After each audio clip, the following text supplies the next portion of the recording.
नमस्कार श्रोते हो, दीपक रेगे कथाकथन चॅनलवर तुम्हा सगळ्यांचं मनापासून स्वागत. श्रोते हो, आज तुम्ही ऐकणार आहात डॉक्टर अनघा केसकर यांची कथा पारक. रजू, वेळ आहे का तुला जरा? गडद निळा सलवार खमीज घालून बाहेर जायच्या तयारीनं आरशासमोर उभ्या असलेल्या आपल्या लेकीला सरुताईने थोडं चाचरतच विचारलं. जरुरीपेक्षा जास्त चापून बसलेले केस हाताच्या बोटांनी मसाज केल्यासारखे विस्कटवत रजू उत्तर न देता उभी राहिली. डावीकडे मान कलवून अगदी एकाग्रतेनं केस फुलवण्याचा, विस्कटवण्याचा आणि पुन्हा विंचरण्याचा तिचा चाळा संपेना. तेव्हा जरा वैतागूनच सरुताई पुन्हा म्हणाल्या, तुझ्याशी बोलते मी रजू. अगं ऐकते मी, तू बोल ना. आईकडे बघण्याऐवजी बारकाईनं आरशात आपल्या डाव्या गालावरच्या पोळीकडे निरखून बघत रजू उत्तरली, इकडे इकडे ये, अशी बैस माझ्यासमोर. तुझ्या पाठीशी बोलायला मला आवडत नाही. सरुताई फणफणल्या, अगं आले की मी, तुझं चालू दे. स्थळ बिळ पाहिलंयस वाटतं? हो, प्रताप जोशी नावाचा मुलगा आहे, इंजिनियर आहे, MBA झाला आहे, टेल्कोमध्ये नोकरी आहे चांगली, उंच आहे, चांगला सणसणीत. त्याला एक लग्न झालेली बहीण आहे, आई वडील आणि ही 2 भावंडं, एवढंच मोजकं कुटुंब आहे. आरशातल्या रजूच्या छबीकडे बघत तिच्या प्रतिक्रियेचा अंदाज घ्यायचा त्यांचा प्रयत्न चालू होता. ठीक आहे, मी काय करायचं आहे तेवढं सांग, त्रयस्थपणे रजूनं विचारलं. हे असं बोललेलं मला अजिबात चालणार नाही. तुम्हा मुलींचं मला काही कळतच नाही. तुमच्या कलानी सल्लामसलतीनं सगळं केलं तर ही अशी तुटक उत्तरं, आणि न विचारता काही करावं तर हा आमच्या पूर्ण आयुष्याचा प्रश्न आहे. परस्पर तुम्ही कसं काय ठरवता, असा आरडाओरडा. सरुताई उसळून बोलायला लागल्या आणि बोलता बोलताच रडकुंडीला आल्यासारख्या चिरकलेल्या आवाजात बोलणं थांबवलं त्यांनी. मी केलाय का कधी कोणता आरोप तुमच्यावर? गर्रकन मागे वळून रजूनं विचारलं आणि आपली निष्कपट स्वच्छ नजर आईवर रोखून ती उभी राहिली. तू नाहीस ग, पण मी बघते ना आजूबाजूला सर्वांकडे. तू काय त्यांच्यावर निराळी आहेस? आम्हाला आमच्या आईवडिलांनी इतकं कधी विचारलं नव्हतं आणि आमची टाप नव्हती धार्ष्ट्यानं तोंड वर करून काही बोलायची. सरुताईंचा आवाज एकदम खाली आला. मग ते काय बरोबर होतं का? त्यावेळी तशी पद्धत होती तरी ती योग्य नव्हती, हे माझ्या इतकं तुलाही पटलं आहे ना. मग आता माझ्यावर उगाच कशाला रागवतीयस? माझ्या वागण्यात नाही ग, तुझं काही चुकलेलं नाही आहे. मीच उगाचच रागवते, निष्कारण तुला दबून वागते, मग तर झालं. आई, हे बघ, तू उगाचच माझ्या लग्नासाठी इतकी टेन्स होऊ नकोस. अगं होईल ना सगळं ठीक. या फुकाच्या धीरानं सरुताईंना दिलासा मिळाला आणि ताण थोडासा कमी झाला. हां, तर मी काय म्हणत होते, त्या जोशीबाईंशी मी पत्रव्यवहार केला आहे. बाई खूप समंजस आणि स्पष्ट वक्त्या वाटतात. परवा संध्याकाळची अपॉइंटमेंट पक्की करावी म्हणते मी. तुझी काही हरकत नाही आहे ना? इतका वेळ आतल्या खोलीतून मायलेकींचा प्रेमळ संवाद ऐकणाऱ्या आजी सविस्तर सगळं ऐकायला आणि जमलं तर मध्ये बोलायला बाहेर येऊन बसल्या. परवा? अगं परवा मला मिनीबरोबर शॉपिंगला जायचं होतं, पण ठीक आहे, मी तिला काहीतरी कारण सांगेन. अगदी आईवर भली मोठी मेहरबानी केल्याप्रमाणे रजू म्हणाली आणि अट घातल्याप्रमाणे पुढे म्हणाली, आई, एक गोष्ट मात्र मी आत्ताच सांगते. मी बाहेर जाताना जशी तयार होते त्यापेक्षा कणभरसुद्धा जास्त नटणार नाही. खाली वाकून बिकून नमस्कारही करणार नाही. मला आलटी घालतेस तू का? हे सगळं चाललं आहे ते माझ्यासाठी चाललं आहे? माझ्यावर उपकार करतेस का? चिरडीला येऊन सरुताई म्हणाल्या. अलीकडे एवढ्या तेवढ्या गोष्टींनी त्या अशाच बिथरायच्या. रजूच्या मनात आलं, मेनॉपॉज आहे का लेकीच्या लग्नाची काळजी आहे का दोन्ही आहे? मग थोडं नमतं घेऊन ती म्हणाली, अशी वैतागतेस का उगाचच? मागच्या वेळी मी नुसता हात जोडून केलेला नमस्कार काळे मंडळींच्या बरोबर आलेल्या सुमा मावशीला आवडला नव्हता. तूही त्यावेळी माझ्या वतीनं मावशींना काही म्हणाली नव्हतीस म्हणून हे बोलले मी. अगं पण वाकून नमस्कार केला कोणाला तर बिघडलं कुठं? लगेच तुला एवढा कमीपणा का वाटतो? आजीने विचारलं. हे बघ आजी, इथे कमीपणाचा प्रश्न येतच नाही आहे. आदर दाखवण्यासाठी खाली वाकूनच नमस्कार करायला हवा असं नाही ना. बरं, ते काही लगेच माझे सासू सासरे होत नाहीत. लग्न ठरलं तर गोष्ट निराळी. केवळ वयाचा मान ठेवायचा म्हणून मी तसं प्रथेखातर करीन सुद्धा. आपण मला एक सांग, आई, आप्पा आणि तू त्या मुलापेक्षा मोठे नसता का? मग त्यांनी नमस्कार तुम्हाला नाही केला तर तुम्हाला वावगं नाही वाटत कधी? या युक्तिवादापुढे आजीकडे उत्तर नव्हतं आणि निरुत्तर झालं की लगेच नातीचं वळण काढावं अशी तिची वृत्तीही नव्हती. बरं, नको करू वाकून नमस्कार, झालं. पण जरा तुझी ती स्त्री मुक्ती गुंडाळून ठेव थोडा वेळ. एक कर, तुला कोणी आगाऊ म्हणेल असं विनाकारण वागायचं नाही. आईनं मध्ये पडून वादासाठी तापलेला रजूचा आवाज ओळखून सावरून घेतलं. आई, अगं, प्रत्येकाच्या आगाऊपणाच्या कल्पना निराळ्या असतात. आपल्यावरून आपण लोकांना कशाविषयी काय वाटेल ते कसं ठरवणार? तू माझी आई आहेस तरी मी हे असं ओपनली डिस्कस केलेलं तुला कुठे आवडतं आहे? इतरांनाही ते आगाऊपणाचंच वाटेल. मला फक्त एकच म्हणायचं आहे, आणि आजी तुलाही सांगते, me out of the way जाऊन उगाचच शालीनपणा दाखवायला जाणार नाही. मी नॉर्मल वागणार, त्याची तुम्ही काळजी करू नका. ठीक आहे बाई, मग तसं कळवू का त्या मंडळींना? सुटकेचा निश्वास टाकत सरुताईंनी मुलाखत संपवली. बुधवार संध्याकाळ.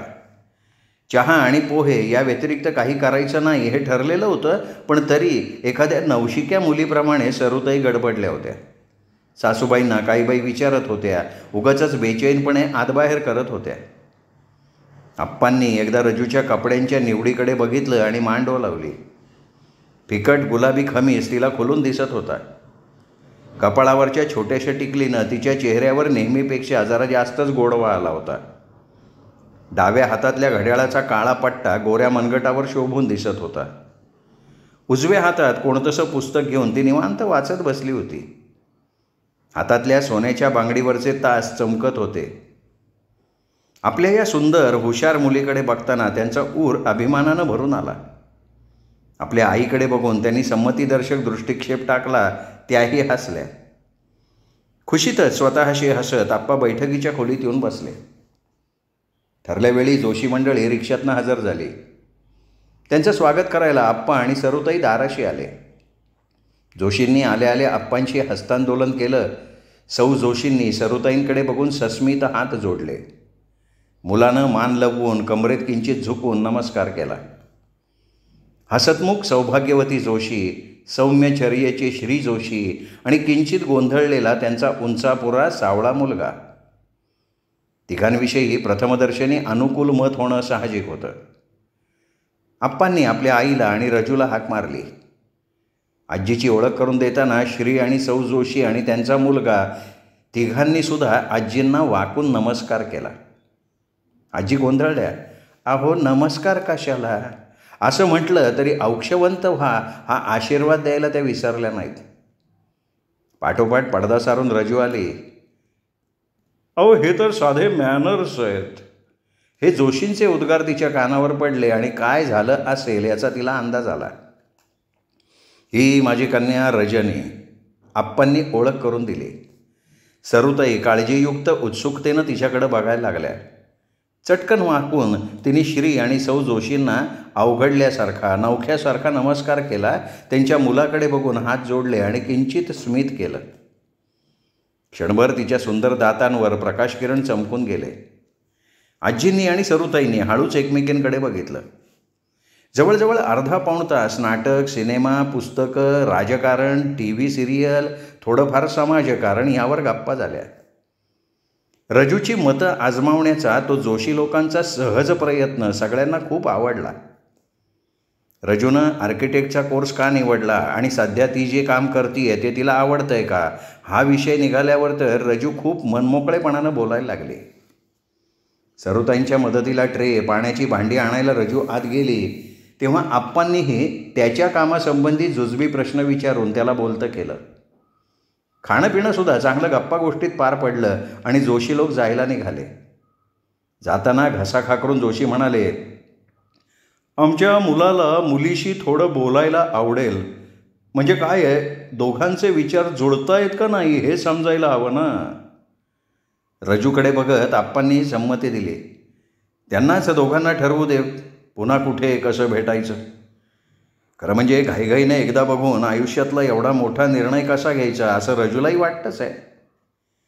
मग रजूनं तिचा फोन नंबर प्रतापला दिला आणि कार्यक्रम संपला. जोशी लोक बाहेर पडून रिक्षात बसले नाहीत तोच आजी आणि सरुताई उत्सुकतेनं एकमेकींशी बोलायला लागल्या. चांगली वाटली नाही माणसं? सरुताईंनी आपली पसंती नोंदवली. मुलगाही चांगला नम्र वाटला. स्थळात नाव ठेवायला कुठेही जागा नाही आहे. फक्त आता देणे घेण्याचं काय म्हणतात कोण जाणे. आपल्याला झेपतंय का बघायचं.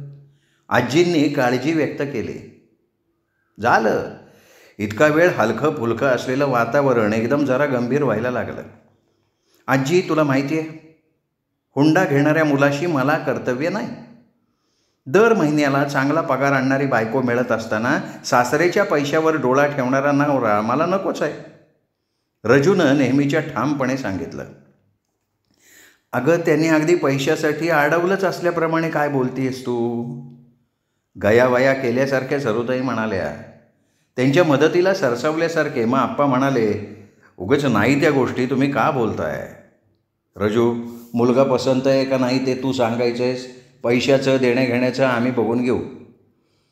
आप्पा, तुम्हाला सगळ्यांना मी हे मनापासून सांगते आहे. मी काही आता लहान नाही आहे. माझ्या पायी तुम्ही आवाक्याबाहेर खर्च करणं मला आवडणार नाही आहे. मुलीचं सुख असं तुम्हाला विकत घेता येणार आहे का? मला तरी तसं वाटत नाही. रजू आणखीनच निर्वाणीला आली. आम्हाला हौस आहे रजू. आम्ही तरतूद सगळी केलेली आहे. आम्हाला तरी तुम्हा दोघांशिवाय कोण आहे गं? काय ढीगभर मुलं आहेत का? रजूच्या बोलण्यामागची तात्विक भूमिका जराही लक्षात न घेता सरुताई म्हणाल्या. रजूचा चेहरा बघून ती आता वाद घालतच राहणार हे आजीने ताडलं आणि शिताफीनं विषय बदलायचा प्रयत्न केला. काय गं रजू, त्या दिवशी आईला एवढं खडसावून सांगत होतीस मी कुणाला वाकून बिकून नमस्कार करणार नाही. प्रताप जोशींना बघितल्यावर हा बेत लगेच बदललेला दिसतोय. हा कशाचा कोणाचा प्रताप समजायचा आम्ही? आजीच्या चेष्टेखोर कोटीनं वातावरणातला ताण जरा कमी झाला. आप्पा मोठ्यांदा हसले. सरुताई लेकीकडे कौतुक भरल्या नजरेनं बघायला लागल्या. प्रथमच रजूच्या चेहऱ्यावर लाजेची लाली पसरायला लागली. पण आपला गोंधळ लपवत ती आजीला म्हणाली, मी काही खडसावलं वगैरे नव्हतं. तुला त्यामागचं कारण सांगितलं होतं मी. मुलाला आणि त्याच्या आईवडिलांना जर माझ्या आजीच्या वडिलकीचा मान ठेवायचे मॅनर्स असतील तर त्यांच्यासमोर वाकायला माझं ऑब्जेक्शन नाही, एवढाच त्याचा अर्थ. तरी की म्हणजे तुला प्रताप आवडलाच नाही तर बरं ठीक आहे, आपण दुसरा बघू. आप्पा गंभीरपणे म्हणाले. मी असं कधी म्हटलं आहे? मी फक्त वागण्यामागची वैचारिक भूमिका स्पष्ट केली. प्रताप जोशीमध्ये न आवडण्यासारखं काहीच नाही आहे. त्या लोकांचे विचारसुद्धा मला आवडले. मग आता तू काय ती वैचारिक देवाणघेवाण वगैरे करायला त्याला भेटणार आहेस तर? मला काही हरकत नाही वाटत. न लाजण्याचा अयशस्वी प्रयत्न करत रजू म्हणाली. या चक्करच्या पोरीचं मत पुन्हा बदलायला नको असा शहाणपणाचा विचार सुचवून मोठ्यांनी ही चर्चा मग आवर्ती घेतली. पुढच्याच आठवड्यात प्रताप आणि रजू ऑफिसनंतर एकमेकांना भेटले. आपापल्या भावी आयुष्याविषयीच्या कल्पना, आशा, आकांक्षा एकमेकांना सांगून झाल्या. कोणत्या बाबतीत आपली तडजोड करायची तयारी आहे आणि कोणत्या बाबतीत तडजोड करता येणार नाही यावरही त्यांची चर्चा झाली. काही वेळा संभाषणाची सूत्र प्रतापच्या हाती होती तर काही वेळा रजूकडे त्यांचा ताबा होता. कॉलेज जीवनातले प्रसंग, मित्रमैत्रिणींच्या माहितीची देवघेव या गोष्टीही बोलून झाल्या.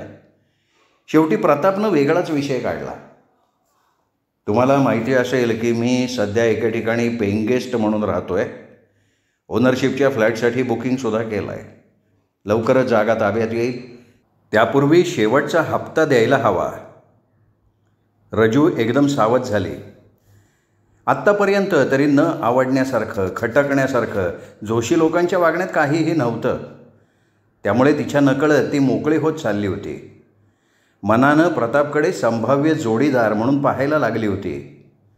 तो आता कोणता प्रस्ताव मांडणार आहे, हे ऐकण्यासाठी ती एकाग्रपणे त्याच्याकडे बघायला लागली.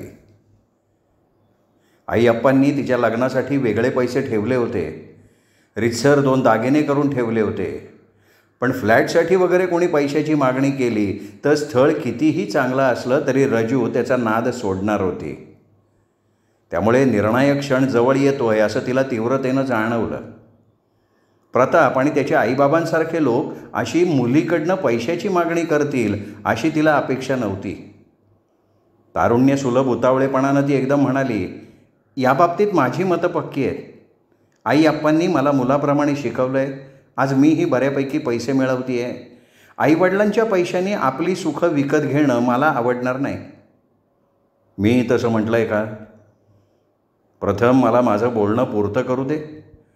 सॉरी, मला वाटलं. बरं, तुम्ही सांगा काय ते.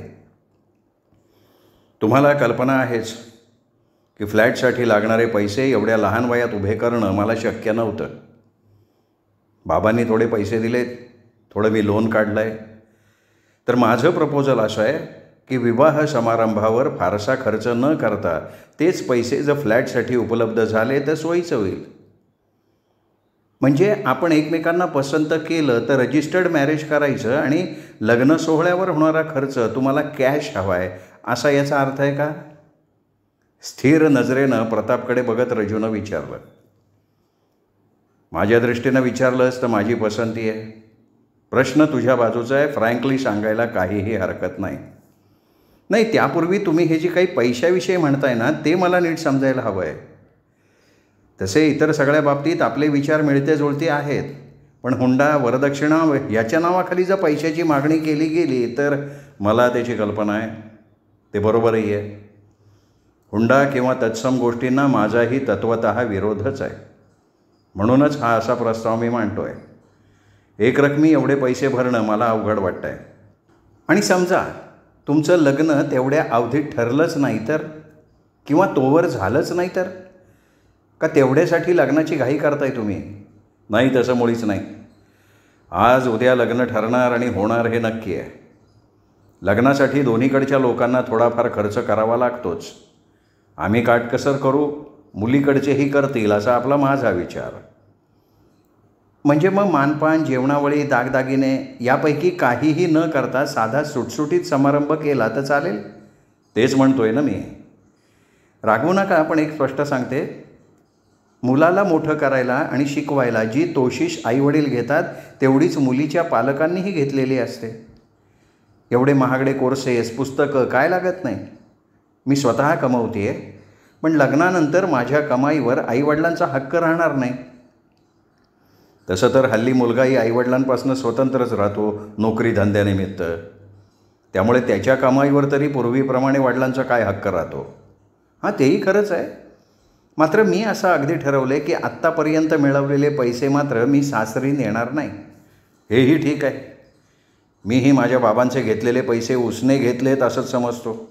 ते मी त्यांना परत करणारच आहे. तसंच तुझ्या सासऱ्यांकडनं घेतलेले पैसे कर्जाऊ मागून परत करावेत असं मला वाटतं. पण तुमच्या आईवडिलांना किंवा सासऱ्यांना हे असं कसं आवडेल? ते परत घेतील? फार तर मी हे बिनव्याजी आणि सवडीनं फेडण्याचं कर्ज समजेल. दुरावा दाखवायचा किंवा जिद्द दाखवायची म्हणून मी हे म्हणत नाही आहे. त्यांच्या दोघांच्याही जन्मभराच्या कमाईपासून त्यांना वंचित करावं असं मला वाटत नाही. त्यांचे हक्काचे पैसे त्यांना उतारवयात असलेच पाहिजेत. हां, हे कबूल आहे मला. आपल्या दोघांच्या पगारामधून ते परत करणं शक्य होईल. पण समहाव माझ्या आईवडिलांना आणि विशेषतः आजीला हे पटेल असं मला नाही वाटत. खरं म्हणजे रजू कुठे फार मोठी आई अप्पांच्या आज्ञेत होती आणि आजीचं बिचारीचं कोण काय ऐकणार होतं. पण ढालीसारखा उगीच रजूनं त्यांच्या नावाचा उपयोग केला. नवऱ्या मुलानं पैसे मागू नयेत या बाबतीत बऱ्याच सुशिक्षित मुलींप्रमाणे रजू अगदी फर्म होती. पण लग्नासाठी आईवडिलांनी केलेला खर्चही फेडून टाकायचा ही कल्पनाच तिच्या डोक्यात कधी आली नव्हती. तो त्यांच्या कर्तव्याचा भाग असं तिने गृहीत धरलं होतं. माझ्या तरी बाबांना कुठे पटणार आहे. पण म्हातारपणी आपले म्हणण्यासारखे पैसे त्यांच्याकडे जितके जास्त तेवढं त्यांना सिक्युअर वाटेल. आता जास्त वादावादी करूच नाही. त्याला सगळ्याला फाजील स्वाभिमानाचा वास यायला नको आहे मला. पुढे रागरंग बघून त्यांच्या गळी आपण हे उतरवू. बघूया ते कसं काय ऐकतायत ते. तिने गुळमुळीत प्रतिसाद दिला. कदाचित प्रताप आई आप्पांकडनं काही म्हणजे काहीसुद्धा घेऊ देणार नाही अशी शंका तिला आली. ती थोडी गोंधळली, पण या कारणासाठी माघार घेणं शक्य नव्हतं. हे करायचं म्हणजे आपल्याला सगळ्या गोष्टी रेडीमेड मिळणार नाहीत. ब्लॉक झाला तरी फर्निचर, इतर खरेद्या कमी नसतात, त्या लांबणीवर टाकायला लागतील. अगदी लग्न झाल्याबरोबर सर्व तऱ्हेनं सुसज्ज घर असलं पाहिजे ही कल्पना सोडून द्यायला हवी. हो ना, अनिश्चित स्वरात रजू म्हणाली. उच्च मध्यमवर्गीय घराघरातून ज्या सुविधा असतात त्या सगळ्यांची तिला इतकी सवय झाली होती की त्या तिने संसारात गृहीत धरलेल्या होत्या. त्यांच्या वाचून संसार कसा असू शकतो हे तिला डोळ्यांसमोरही आणता येईना. मग आपण आपली एकमेकांविषयीची पसंती आता फायनल समजायची. आमच्या घरी सगळ्यांना तुम्ही पसंत आहात. आईबाबांनी सुद्धा पसंती सांगितली आहे आणि खरं म्हणजे त्याने माझ्यावर निर्णय सोपवला आहे. त्यांना हे असं तुम्ही सासूरवाडीच्या लोकांचे पैसे फेडणं वगैरे कल्पना पटेल? त्यांचा हिरमोड नाही होणार? त्यांच्या नावाची ढाल तरी वापरता येईल म्हणून रजू बोलले. अगदी मनापासून आवडेल असं नाही, पण माझी मतं त्यांना ठाऊक आहेत. काही बाबतीत मी थोडा चक्कर छाप आहे हे त्याने ॲक्सेप्ट केलेलं आहे. मग मला 2 दिवस विचार करायला वेळ द्याल? रजूच्या तोंडून अनिच्छेनं हे शब्द बाहेर पडले. आपण असं का बोललो, आपल्याला कसली इन्सिक्युरिटी वाटते हेच तिला कळेना. काही हरकत नाही, पाहिजे तर विचार करून पुन्हा भेटून आपण हे बोलूया. परवा भेटूयात आपण याच वेळी इथेच, चालेल की? प्लीज, म्हणजे एका गोष्टीबद्दल दिलगिरी व्यक्त करते मी. तुमचं सगळं बोलणं ऐकण्याअगोदर मगाशी मी मध्येच बोलायला नको होतं. चुकलंच माझं थोडं. चालायचंच असतात काही माणसं जास्त इम्पल्सिव्ह. रजूनं घरात पाऊल टाकलं न टाकलं तोच सरूबाई सरसावल्या. झाली का भेट? चर्चा झाली का? आता तरी पसंती नापसंती काही कळेल का आम्हाला? अगं हो आई, एवढी काय घाई करते? सांगते ना सगळं. नाही सांगितलंच ना सगळं तरी चालेल, फक्त तुम्ही एकमेकांना पसंत केलंत का नाही तेवढं सांगा, आप्पा म्हणाले. त्यांची पसंती त्यांनी मला सांगितली आहे. परवा ते आणि मग मी उद्या श्रीयुत जोशींना पत्र टाकतो. पुढच्या तयारीला लागायला हवं. आप्पा जरा थांबा ना, एवढी घाई करू नका. का गं बाई, आता काय झालं? सरूबाईंनी धास्तावून विचारलं. मी विचार करायला थोडा वेळ मागून घेतला. आता कशाला विचार गं बाई? तुला त्यांच्यात नापसंत करण्यासारखं काय दिसलं गं? हताशपणे सरूताईंनी विचारलं. अगं तुला पसंत आहे असं तूच नव्हतीस का म्हणाली? आणि त्यांनी त्यांची पसंती कळवल्यानंतर विचार करायला वेळ मागायचा अगोचरपणा करायची गरज आहे का काही? काकुळतीला येऊन आजीनं विचारलं. तुला पसंत असेल तर मी पुढची हालचाल करणार आहे. प्रतापची, त्याच्या घरच्या माणसांची आम्ही माहिती काढलेली आहे. टेल्कोमधल्या माझ्या ओळखीच्या 2-3 त्याच्याविषयी छान रिपोर्ट दिला आहे. फक्त काही बाबतीत त्याचे विचार मतं अगदी पक्की असतात आणि सहसा ती तो सोडत नाही असं त्याच्याविषयी बोललं जातं. Of course nothing to complain about it. तुझं काही तितकंसं चांगलं मत झालं नाही का? नाही तसं नाही हो. आमचं जे काही बोलणं झालं त्यावरून तरी आमची मतं स्वभाव जुळतील असं वाटतं आहे. म्हणजे एकंदरीत सगळं ठीक वाटतं आहे. पण मग आता कुठे घोडं पेंड खातं आहे गं? सरूताईंनी वैतागून विचारलं. हे बघ आई, तू अशी वैतागणार असशील ना तर मी काही सांगणार नाही. माझा मी ठरवीन विचार करून. आप्पांनी सरूताईंना हातानं गप्प केलं. तेव्हा बोलायला उघडलेलं तोंड त्यांनी अनिच्छेनं मिटलं. का ही मुलं छळतात आईला? मनातल्या मनात त्या कळवळल्या. तुला आमच्याशी डिस्कस करायला आवडेल का? का आणखीन कोणाशी, म्हणजे तुझ्या मैत्रिणींशी वगैरे बोलतेस? तुम्ही न रागवता ऐकणार असाल, मला पुरतं बोलू देणार असाल तरच सांगते. कबूल. पण पैशासंबंधी असेल तर मला वाटतं तू ते आमच्यावर सोपव. आवाक्या बाहेर जाऊन आम्ही काहीही करणार नाही, पण आमचा आवाका तू ठरवू नकोस, आम्ही ठरवू. तसं आहे पैशासंबंधीच, पण तुम्हाला वाटतंय ना तसं नाही. रजूनं कोड्याची भाषा चालू केली. आजी आणि आईच्या चेहऱ्यावर काळजी दिसायला लागली. काही बोललं ते ही बाया काहीच सांगायची नाही, म्हणून नाईलाजानं ते आपल्या गप्प राहिले एवढंच. जरा आम्हाला समजेल असं बोलशील का? उगाच त्या दोघींचा जीव का टांगणीला लावतेस तू? मग रजूनं त्यांचं विवाह समारंभासंबंधी झालेलं सगळं संभाषण सविस्तर ऐकवलं. पैशाची परतफेड करायची त्याची तयारी नाही, आग्रह आहे. आणि आई अप्पांना आजीला आवडणार नाही ते हे पटवायचा तिचा प्रयत्न, सगळं तिने सांगितलं. तिचं बोलणं संपल्यावर पहिल्यांदा आजी भानावर आली. काय गं, तुला सासऱ्याच्या पैशावर डोळा नसलेला नवरा हवा होता ना, मग हे आता तुला हवा होता त्यापेक्षा हा जिद्दी आणि स्वाभिमानी निघाला, तरी तोंड वाकडं का?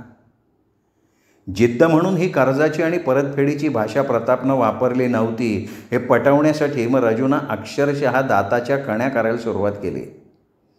आईवडिलांना, सासू सासऱ्यांना त्यांच्या उतारवयात स्वतःची माया पुरेशी हवी म्हणजे सुरक्षित वाटेल, ही त्यामागची प्रतापची वैचारिक भूमिका तिने समजावून दिली. हे सगळं बोलणं झालं आणि आपण फारच हिरिरीनं त्याची बाजू मांडत नव्हतो ना, या विचारानं तिला लाजल्यासारखं झालं. तिचं बोलणं ऐकून आप्पांना गहिवरल्यासारखं झालं. तर लग्न साधेपणानं करायचं म्हणतायत हे ऐकल्यावर सरुताई हिरमुसल्या होत म्हणाल्या, अगं आम्ही सगळ्यांकडे लग्नाला गेलो, जेवणं झोडली, आहेर केले, आता हे असं थोडक्यात उरकायचं म्हणजे काय? हे बघ आई, मला याची कल्पना आहे, पण माझा साध्या लग्नाला विरोध नाही आहे. आणि मला ना काही कळेनासं झालं आहे. काय कळेनासं झालं आहे? आमच्या मुलीकडून पैसे परत घ्यायला आम्हालाही आवडणार नाही. आमच्याकडून आम्ही तसं पटवायचा प्रयत्न करू, पण समजा त्यांनी नाही ऐकलं तर काय करणार? तेवढ्यासाठी इतकं चांगलं स्थळ हातचं घालवायचं आहे का? म्हणूनच मी शांतपणे विचार करते एक दिवस. चटकन एवढा मोठा निर्णय घ्यायला धास्ती वाटते हो मला. तसं वाटणं स्वाभाविक होतं हे सगळ्यांना पटलं, पण तिनं ते प्रांजळपणे मान्य केलं हे तिच्या स्वभावाला धरून नव्हतं. मात्र त्याविषयी आता तूर्त काही न बोलायचा निर्णय सगळ्यांनी घेतला. रात्रीची जेवणं हसत खेळत पार पडली. जेवणानंतर त्या तिघांना बोलायला सोडून रजू झोपायच्या खोलीत गेली. तिघांना वाटलं की बाईसाहेब आत्तापासून दिवा स्वप्न रंगवायला लागल्या, पण रजूला एकटेपणा हवा होता, आपल्या बेचैनीचं कारण शोधण्यासाठी. लग्नाविषयीचा एक निर्णय कोणाच्याही आयुष्यात प्रचंड उलथापालथ करणारा असतो. एवढ्या एकाच कारणासाठी ही बेचैनी नसावी असं तिला वाटत होतं. तिच्या 1-2 मैत्रिणींची लग्न ठरली तेव्हा त्याही भविष्याच्या अनिश्चिततेमुळे अस्थिर झाल्या होत्या. लग्नाच्या जुगारात मनासारखं दान पडतंय का नाही या विचाराबरोबरच पुढे ठाकलेल्या शारीरिक जवळिकीच्या कल्पनेनंही त्या थोड्या आतुर आणि थोड्या अस्वस्थ अशा सैरभैर अवस्थेत होत्या. पण किती वेळा अनौपचारिकपणे भेटून एकमेकांना समजून घ्यायचा प्रयत्न केला तर 2-4 भेटीत कोणी कोणाला पारखू शकत नाही हे सगळ्यांना कळतं. फक्त त्यामुळे मूलभूत मतभेद, व्यक्तिमत्वाचे कंगोरे दिसतात आणि त्याप्रमाणात धोका कमी होतो एवढंच. आपल्यालाही तेवढंच वाटतंय का हे तिला समजत नव्हतं. अगदी जीवाभावाच्या मैत्रिणीशीही मनातल्या या गोष्टी तिला बोलायच्या नव्हत्या. आपल्या होणाऱ्या जीवनसाथीदाराविषयी कोणाशी चर्चा करणं तिला का कोण जाणे रुचत नव्हतं. आणि नेमका राकेश हॉस्टेलला असल्यानं त्याचं मत आजमावता येत नव्हतं, नाहीतर त्या बहीण भावांची खूप गट्टी होती. प्रतापची मतं ऐकून तिची मतं विस्कटल्यासारखी झाली होती यात शंकाच नाही. आई अप्पांकडनं हुंडा मागणाऱ्या मुलाशी लग्न न करण्याचा तिचा निश्चय होता, मग तो भले कितीही चांगला का असेना. पण स्वतःच्याही वडिलांकडनं काही घ्यायला चक्क नकार देणारा मुलगा तिच्या कल्पनेत बसत नव्हता. मुलींनीही आपल्या सासू सासऱ्यांकडनं अपेक्षा ठेवता कामा नये हे खरं म्हणजे अगदी लॉजिकल होतं. स्वतःला बुद्धिवादी म्हणवणाऱ्या रजूला हे सुचायला हरकत नव्हती, पण सुचलं नव्हतं हे खरं.